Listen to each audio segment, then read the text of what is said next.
नमस्कार, आप सभी का मेरे इस चैनल रोचक कथाएं में पुनः स्वागत है। आज मैं आपको एक शिक्षाप्रद बोध कथा बताने जा रहा हूं। तो देर नहीं करते शुरू करते हैं आज की कहानी।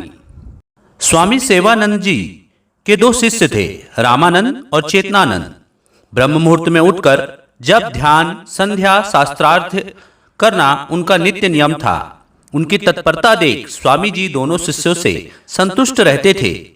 एक दिन रामानंद देर तक सोया रहा। चेतनानंद ब्रह्म मुहूर्त में उठकर अपना नित्य नियम पूरा करके सेवा में लग गया। दूसरे दिन भी रामानंद ब्रह्म मुहूर्त के समय सोता हुआ मिला। इस प्रकार लगातार 3-4 दिन बीत गए। आखिर चेतनानंद गुरुजी के पास पहुंचा और शिकायत करते हुए बोला, गुरुदेव, रामानंद आजकल प्रातः ईश्वरोपासन करता ही नहीं है, वह तो सोया ही रहता है। गुरुजी बोले, अच्छा होता अगर तू भी सोया ही रहता। चेतनानंद स्वामी जी की यह बात सुनकर सकपका गया। वह तो सोच रहा था कि गुरुजी उससे प्रसन्न होंगे, शाबाशी देंगे, लेकिन यह क्या, गुरुजी तो नाराज हो गए। उसने साहस करते हुए फिर से कहा, गुरुदेव, मैं अपने बारे में नहीं, रामानंद के बारे में बात कर रहा हूं। वह देर तक सोता रहता है, उसके बारे में क्या करना चाहिए? गुरुजी बोले, मैं रामानंद के बारे में चिंतित नहीं हूं, मैं तुम्हारे बारे में चिंतित हूं। मैं कहता हूं कि तुम भी यदि सोए रहो तो अच्छा ही होता। ऐसा क्यों गुरुजी? मेरे सोने से किसको लाभ होगा? तुमको ही लाभ होगा। तुम पर निंदा और राग द्वेष से बचे रहोगे। तब चेतनानंद ने तुरंत अपनी सफाई में कहा, मैं निंदा नहीं कर रहा हूं गुरुजी। रामानंद सचमुच में 4 दिन से देर तक सोता रहता है। मुझे उसके प्रति द्वेष नहीं है, तभी तो मैं उसकी गलती गुरुजी को बता रहा हूं, जिससे वह सुधर जाए।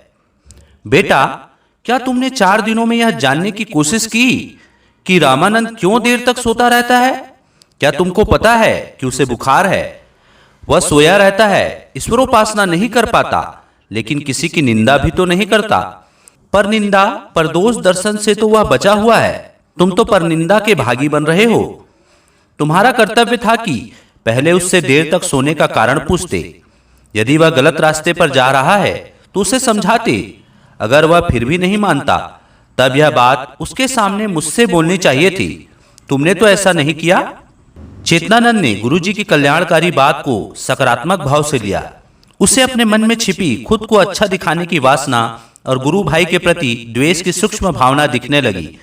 उसने गुरुदेव से हृदयपूर्वक क्षमा मांगी और रामानंद के सामने भी अपना हृदय निष्कपटता पूर्वक खोल कर रख दिया। इससे दोनों गुरु भाइयों में पहले से भी ज्यादा स्नेह बढ़ गया और उनके आपसी स्नेह और समझदारी की वजह से उन्हें गुरुदेव की प्रसन्नता भी प्राप्त हुई। तो दोस्तों, यह थी आज की कहानी। इससे हमें यह सीख मिलती है कि हमें भी किसी की शिकायत बिना हकीकत जाने नहीं करनी चाहिए और पहले स्वयं समझाने का प्रयास करना चाहिए। नहीं माने तब बड़ों को उसके सामने बताना चाहिए।